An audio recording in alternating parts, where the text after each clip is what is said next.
Hello everyone, good morning. আমার আজকের আরও একটা ব্লগে তোমাদের ওয়েলকাম করছি।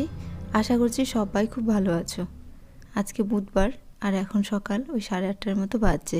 প্রত্যেক দিনের মতো রান্নাঘর থেকেই ব্লগটা শুরু করলাম। কাল রাত্রিবেলা রুটি করেছিলাম, কিছুটা আটা বেঁচে গেছিলো, তো ভাবলাম সকাল সকাল গরম গরম কয়েকটা রুটি ভেজে নিই, চায়ের সঙ্গে খাওয়া যাবে।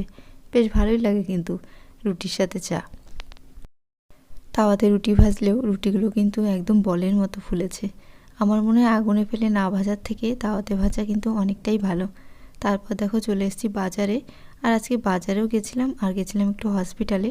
আজকে একটা ভ্যাকসিন ছিল, তো ভ্যাকসিন নেওয়ার পর দু একটা জিনিস কেনার ছিল, কিনে চলে এসেছি চিকেন নিতে।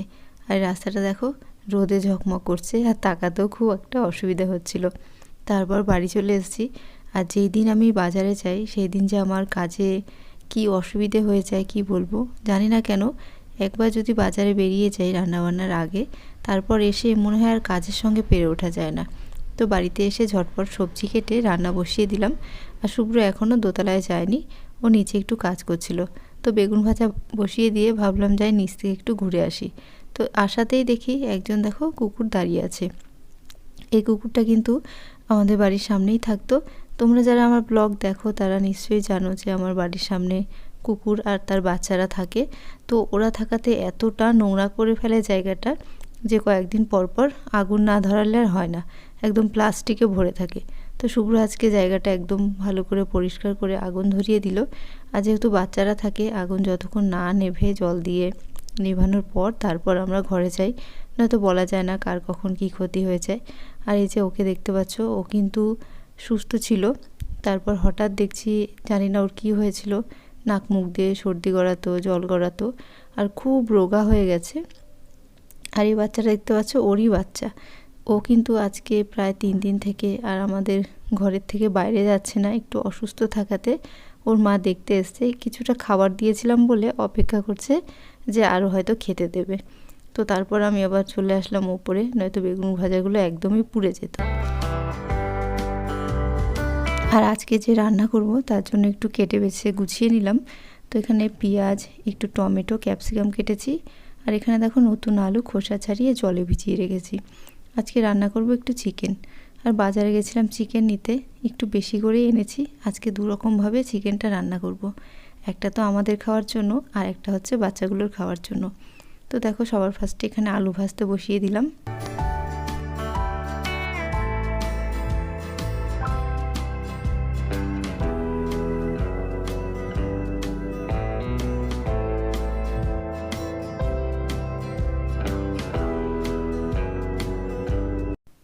তেলের মধ্যে এখন গোটা জিরে, শুকনো লঙ্কা, তেজপাতা আর একটু দারচিনি ফোড়নে দিয়ে তার মধ্যে দেখো পেঁয়াজগুলো দিয়ে দিলাম।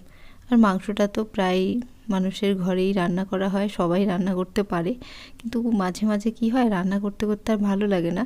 তো যত শর্টকাটে রান্না করা যায়, তো সেই কারণে আমি এখন কিছুদিন থেকে এভাবে রান্না করছি। তেলের মধ্যে পেঁয়াজটা একটু ভাজা ভাজা হয়ে গেলে তারপর চিকেনগুলো দিয়ে দিচ্ছি। আর একটু লবণ হলুদ দিয়ে একটু ভাজা ভাজা করে নেওয়ার পর এর মধ্যে আমি মশলাটা অ্যাড করে দেবো।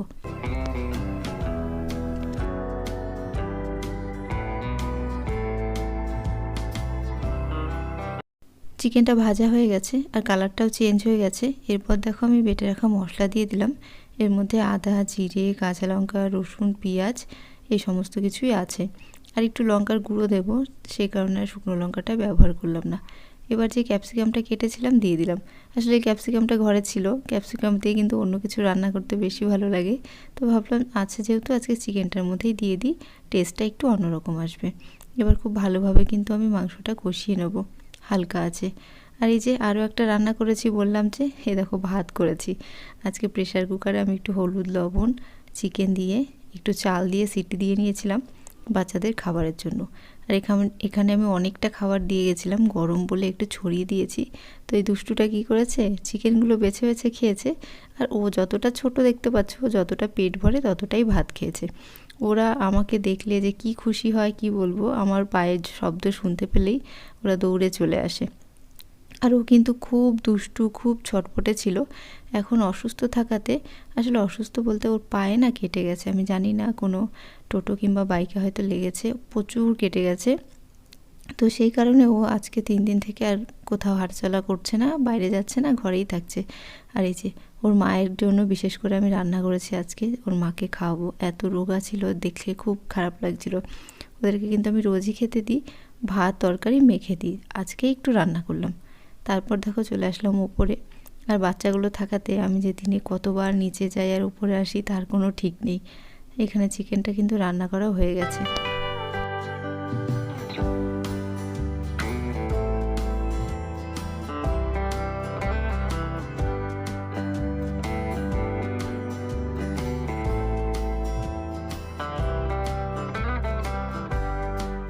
এখন প্রায় 2টো বেজে গেছে।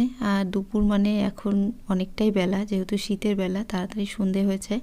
তো খাবার নিয়ে বসেও গেছি। আর আজকে রান্না করেছিলাম বেগুন ভাজা, তার সাথে ছিল চিকেন, আর ছিল একটু চাটনি। এই চাটনিটা কিন্তু আজকে করিনি, এটা 2 দিন আগে করেছিলাম। একটু তেঁতুল, টমেটো আর কিশমিশ দিয়ে ভাজা মশলা দিয়ে করেছিলাম। খেতে কিন্তু বেশ ভালো লাগে খাবারের শেষে একটু চাটনি খেতে। আর এখন সন্ধেবেলা আবার ক্যামেরার সামনে আসলাম, তো চুলগুলো একদম এলোমেলো হয়ে আছে। আর হাতে নিয়ে নিলাম 2টো ওষুধের বোতল। এখন আমি আবার নিচে যাব ডিউটি পালন করতে। আর ঘরটা দেখো সাজানো আছে বলে দেখতেও কিন্তু খুব ভালো লাগছিল। তো নিচে চলে এসেছি। আর ডিউটি পালন করতে এই কারণেই বললাম, ওদেরকে ওষুধ খাওয়াবো। আর আমি আসাতেই দেখো একটা দৌড়ে পালালো। তো কী কারণে পালিয়েছে আমি বুঝতে পারিনি। শুভ্রকে বললাম যা ওকে ধরে নিয়ে আসো। তারপর দেখছি ও একা একাই চলে এসছে, ও আসলে টয়লেট করতে গেছিলো। আর যে 3টে বাচ্চা দেখতে পাচ্ছ, যে বসে আছে ওর তো পায়ে ব্যথা বলে বাইরে যাচ্ছে না, আর যে শুয়ে আছে ও কিন্তু অসুস্থ। তো ওদের রোগ সম্বন্ধে তো অত বুঝতে পারি না, তবে এটা বুঝতে পারি যে ওদের খুব ঠান্ডা লেগেছে। তোর পেটে আমি একটু হাত দিয়ে দেখলাম যে পেটটা শক্ত হয়ে আছে কি না, দেখলাম না ঠিকই আছে। আর ও একটু চুপচাপ ধরনেরই থাকে সব সময়, সেই কারণে আরও অসুস্থ মনে হয়। তো জানি না ওর কী সমস্যা হচ্ছে। ডাক্তার যেই ওষুধ লিখে দিয়েছিল সেই ওষুধগুলোই আমরা খাওয়াচ্ছি। তো 3টেকে এসেছি ওষুধ খাওয়াতে। এই যে ওষুধটা দেখছো, এটা হচ্ছে দিনে 2বার করে খাওয়ানো, আর একটা আছে 1বার খাওয়ানো। তো ওরা তো সবসময় থাকে না, যখন যখন হাতের কাছে পাই তখন তখন ধরে ওষুধ খাইয়ে দিই।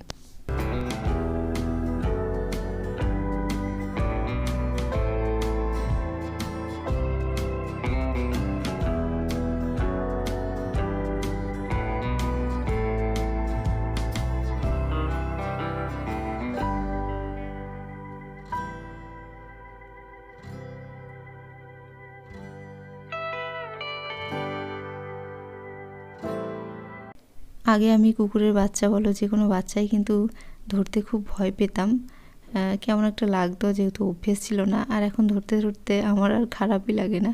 আর এই দেখো ওষুধটা কিন্তু আমি একাই খাওয়াতে পারছি। যখন ওরা আরও ছোট ছিল আর অসুস্থ ছিল, তখন শুভ্র ওদের মুখটা চেপে ধরতো আর আমি ওদেরকে ওষুধ খাওয়াতাম। এটা কিন্তু 2 ml করে খাওয়াচ্ছি। এই সিরিঞ্জটা দেখতে পাচ্ছ, এটা ভর্তি করে নিলেই হয়ে যায়। তো একবারে ওষুধটা ঢেলে নিই যেন বারবার ঢালতে না হয়, তাহলে খাওয়াতেও সুবিধা হয়। তো 2টোকে তো আমি খাওয়াতে পেরেছি, আর এই যে এইটাকে খাওয়াতে পারবো না, তার কারণ ও মুখ খুলতেই চায় না, মুখটা খুব শক্ত করে আটকে রাখে প্রথম থেকেই, এখন বলে না।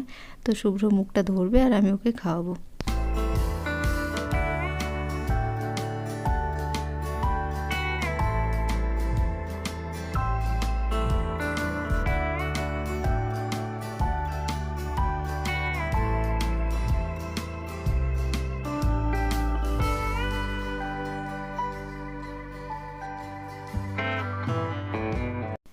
এই বাচ্চাটাকে কিন্তু 2 রকমের ওষুধ খাওয়াবো, আর ওদেরকে 1 রকমের খাইয়েছি।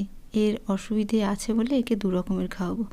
এই যে লাস্টে যে ওষুধটা খাওয়াচ্ছি, এটা কিন্তু মিষ্টি মনে হয়, মধু ম্যাঙ্গো ফ্লেভারের, আর দেখে একটু মধুর মতো মনে হয়, আঠালো আঠালো। তো ওদেরকে খাইয়ে দিলে বেশ ভালোই লাগে, হয়তো জিভটা চাটে, হয়তো টেস্ট। আর এই যে একটু আদর করে দিচ্ছি। আর যে বাচ্চাটা সারাদিন ছিল বললাম না ওর পায়ে ব্যথা, ওকে আজকে দুপুরবেলা আমি যতক্ষণ গায়ে হাত দিয়ে দিয়েছিলাম চুপচাপ শুয়েছিল, যে হাত সরিয়ে ফেলি আবার আমার দিকে তাকায়। ওদের হয়তো ভালো লাগে। তো চলো, তোমাদের ভালো লাগলে একটা লাইক করে পাশে থেকো, ভালো থেকো, টাটা।